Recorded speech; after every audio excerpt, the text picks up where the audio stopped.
Chapter number 18 higher order difference equation. अच्छा, higher order difference equation हम क्योंकि हमारे सिलेबस में नहीं है, आप इस तरह करोगे second order linear difference equation, उसकी हेडिंग दे दो such equation which contains no differences of order higher than 2, higher than 2 जिसमें ना हो। इसकी जनरल फॉर्म कैसे बनेगी?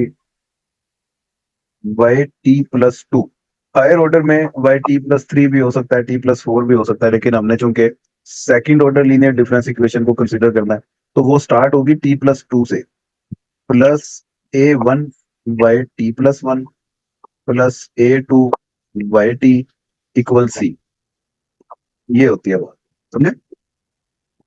सर ये चैप्टर नंबर 18 ही है। हाँ जी, the particular integral. Particular integral में इसमें भी तीन केसेस हैं। अब वो कैसे आपने ध्यान रखना है? केस वन, वाई पी है जी C over one plus A one plus A two. जब इन दोनों का कॉम्बिनेशन -1 के इक्वल ना हो फिर ये लगाएंगे। मैं इधर साइड पर लिख देता हूँ, when A one plus A two not equal to -1। ठीक है, ये स्टैटिक इक्विलिब्रियम है। Case two, Y P equal होगा C over A one plus two. ये उस सूरत में if A one plus A two ये इक्वल हो जाए -1 के। ठीक, या बल्कि इसके साथ टी मल्टीप्लाई भी होगा, ये मूविंग इक्विलिब्रियम।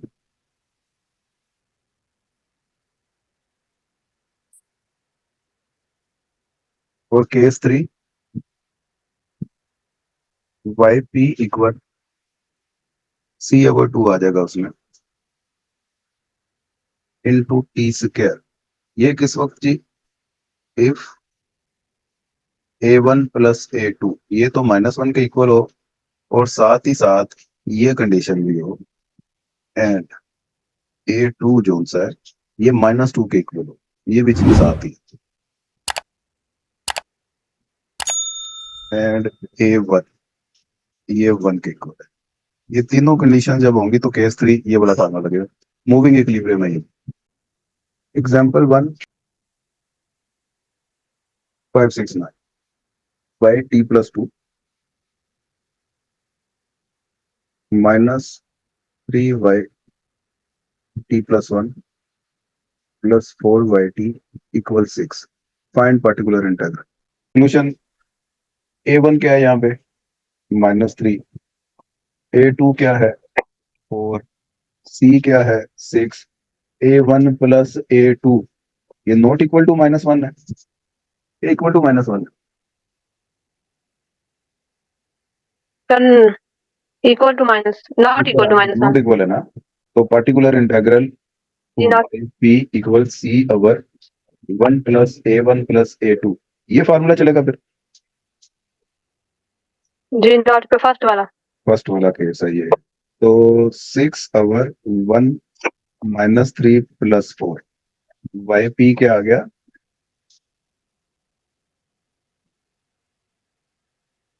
सर ये आएगा 2 नीचे आएगा। नीचे 2 आ गया तो 6 ओवर 2 3 आंसर आ गया। जी तो ये आंसर है आएगा। स्टैटिक। एग्जांपल 2, इसमें है जी Y T plus two plus Y T plus one -2 Y T equal 12। इसका भी पर्टिकुलर इंटीग्रल फाइंड करना है। सोल्यूशन ए वन क्या है जिसमें? जल्दी बताएं जरा जल्दी। Sir 1 A two -2 C one A one plus A two -1 के इक्वल हो गया। जी तो इसका मतलब केस टू लगेगा। जी सी ओवर इधर लगा था case one. C over A1 plus A2 जी C over A one plus two into T. अच्छा आपने सही है। तो सी है 12 पावर 1 अभी आ जाएगा। 2 हाँ जी 12 बचे 4 आएगा। 4t moving equation. आगे फिर जी सर। कॉम्प्लीमेंट्री देख लेते हैं। इसमें सबसे पहले ये ध्यान रखें, Y T plus 2 plus A1 Y T plus 1 plus A2 Y T equal C. ये तो होगी जनरल फॉर्म। अब इसकी हमने बनानी है रिड्यूस फॉर्म। वो सी इक्वल टू 0 कर देना ना, T plus 2 plus A1 Y T plus 1 A2 Y T equal 0। Characteristic equation.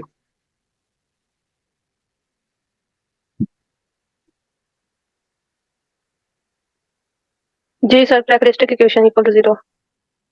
Y T plus 2 है, तो करेक्टरिस्टिक कहाँ से स्टार्ट होती है बोला?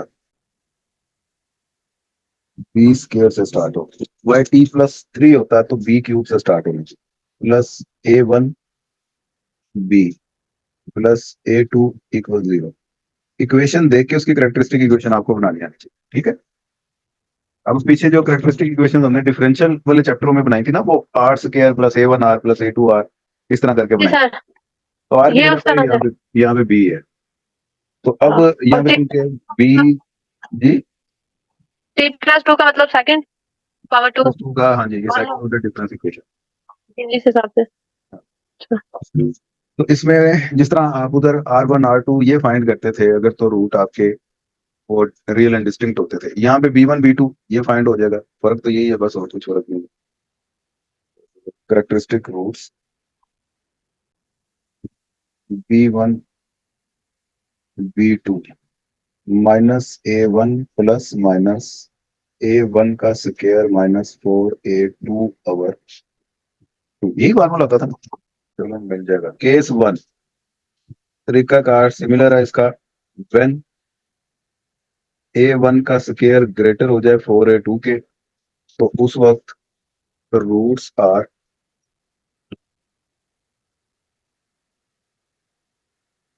डिस्टिंक्ट। तो जी कॉम्प्लीमेंट्री फंक्शन वो आपका बन जाएगा Y C equal A1 A1 B1 E plus जी A2 B2 टी। इसमें ये है, ठीक है। ये जी B2, सर। ये B1 B2 कैसे फाइंड होगा? इस फार्मूले से फाइंड। केस 2 ये डिफरेंट है थोड़ा सा। A1 स्क्वायर इक्वल हो जाए 4A2 के, तो रूट्स आपके हो जाएंगे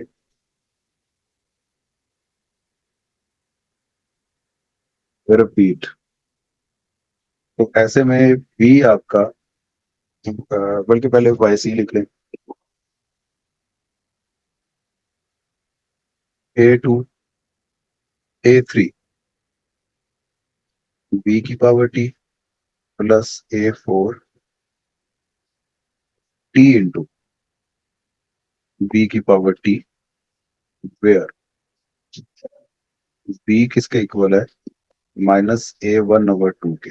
ओके हो गया। केस 3 व्हेन A1 का स्क्वायर लेस देन हो जाए 4A2 के, तो रूट्स बन जाते हैं कॉम्प्लेक्स।